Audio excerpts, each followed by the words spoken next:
ይሄ ጥያቄ ሮሜ ምዕራፍ 8 ቁጥር 34 ላይ የሞተው ይልቁንም ከሙታን የተነሳው በእግዚአብሔር ቀኝ ያለው ደግሞም ስለኛ የሚማልደው ክርስቶስ ኢየሱስ ነው የሚለውን ቅዱሳዊ ቃል መሰረት በማድረግ ክርስቶስ አማላጅ ነው ወደሚለው ድምዳሜ ላይ ከደረሳችሁ ሮሜ ምዕራፍ 8 ቁጥር 26 እንዲሁም ደግሞ ይላል መንፈስ ድካማችንን ያግዛል፣ እንዴት እንድንጸልይ እንደሚገባን አናውቅምና ነገር ግን መንፈስ ራሱ በማይነገር መቃተት ይማልድልናል ነው የሚለው። ይህ ማለት መንፈስ ቅዱስ አማላጅ ነው ማለት ነው። ምናልባት ክርስቶስ አማላጅ ነው ለማለታችሁ የተጠቀማችሁት መሰረታዊ የሆነ ቃል ትርጉሙ ሌላ ቢሆንስ? በሮሜ ምዕራፍ 8 ቁጥር 34 ላይ የሞተው ይልቁንም ከሙታን የተነሳው በእግዚአብሔር ቀኝ ያለው ደግሞ ስለኛ የሚማልደው ክርስቶስ ኢየሱስ ነው ይላል።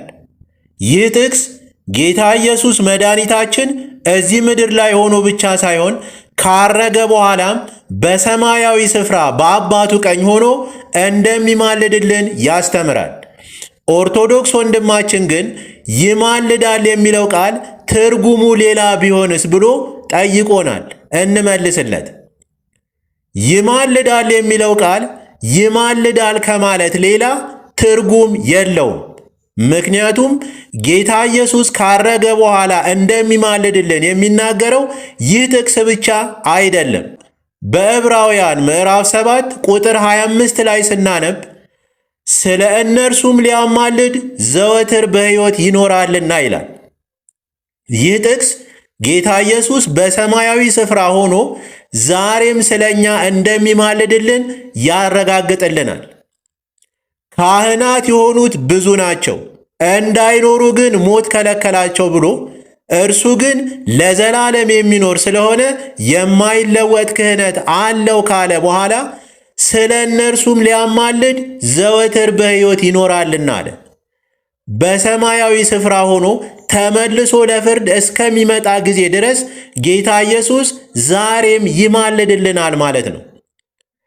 በዚሁ በዕብራውያን ምዕራፍ 9 ቁጥር 28 ላይ ደግሞ ያድናቸው ዘንድ ለሚጠባበቁት ሁለተኛ ጊዜ ያለ ኃጢአት ይታይላቸዋል ይላል። ይሄ ጥቅስም ጌታ ኢየሱስ ዛሬም በሰማያዊ ስፍራ በአብ ቀኝ ሆኖ እንደሚማልድልን ያስረግጣል። ያለው ምንድን ነው? ሁለተኛ ጊዜ ይታይላቸዋል ነው ያለው። ሁለተኛ ጊዜ ይታይላቸዋል ሲል መጀመሪያ እንደታየልን ያሳያል። መጀመሪያ የታየልን እንዴት ነው? አንድ ጊዜ የሁላችንን ኃጢአት በመስቀል ላይ ተሸክሞ ስለኛ ታይቶልናል ወይም ማልዶልናል። ሁለተኛ ጊዜ ደግሞ የሚታየው ሰዎች ከዳኑ በኋላ ደክመው በኃጢአት ቢወድቁና በኋላም ተጸጽተው መመለስ ከፈለጉ ጌታም እንዲያድናቸው ከፈለጉ ምን ይላል?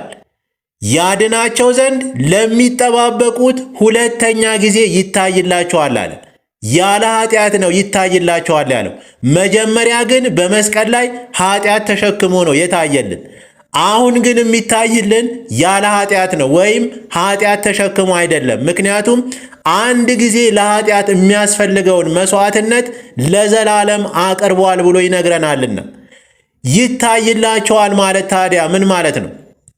ይታይላቸዋል ማለት ስለ እኔ ብለህ ይቅር በላቸው ይላል ማለት ነው። ስለዚህ ጌታ ኢየሱስ ዛሬም በሰማያዊ ስፍራ በአብ ቀኝ ሆኖ ስለኛ እንደሚማልድልን ያረጋግጥልናል ማለት ነው። ሲቀጥልም ኦርቶዶክስ ወንድማችን በሮሜ ምዕራፍ 8 ቁጥር 26 ላይ መንፈስ በማይናገር መቃተት ይማልድልናል ይላልና ይማልዳል ስላለ ይማልድልናል ማለት ነው ወይ ብሎ ጠይቆናል። እንመልስለት። መልሱ አዎ ይማልድልናል ማለት ነው። በጥቅሱ እንደተገለጸው እንደ እግዚአብሔር ፈቃድ መንፈስ ቅዱስ የሚያስፈልገንን ይለምንልናል። በገላትያ ምዕራፍ 4 ቁጥር 6 ላይ ስናነብ እግዚአብሔር አባ አባት ብሎ የሚጮህ የልጁን መንፈስ በልባችን ውስጥ ላከ ይላል። ከዚህ ጥቅስ እንደምንማረው መንፈስ ቅዱስ በእኛ ውስጥ ሆኖ ስለኛ ይጮህልናል። አባ አባት ብሎ የሚጮህ ነው ያለው። ለምንድን ነው የሚጮኸው? ስለማን ነው የሚጮኸው? የሚጮኸው ስለኛ ነው። ከላይ እንደተገለጸው እንዴት መጸለይ እንደሚገባን አናውቅምና ይላል። መንፈስ ግን እንደ እግዚአብሔር ፈቃድ በማይናገር መቃተት ይማልድልናል፣ ለቅዱሳንም ይማልዳል ይላል። ስለዚህ መንፈስ ቅዱስ እንደ እግዚአብሔር ፈቃድ የሚያስፈልገንን ብቻ ይለምንልናል ማለት ነው። ጌታ ኢየሱስ የሚማልድልን ለኃጢአት ስርየት የማስታረቅ ምልጃ ነው። መንፈስ ቅዱስ ግን እንደ እግዚአብሔር ፈቃድ የሚያስፈልገንን ልመና ያቀርብልናል። ጌታ ኢየሱስ ደግሞ ስለ ኃጢአታችን ስርየት የማስታረቅ ምልጃ ያቀርብልናል ማለት ነው። ለዘላለም ክብር ይብዛለት።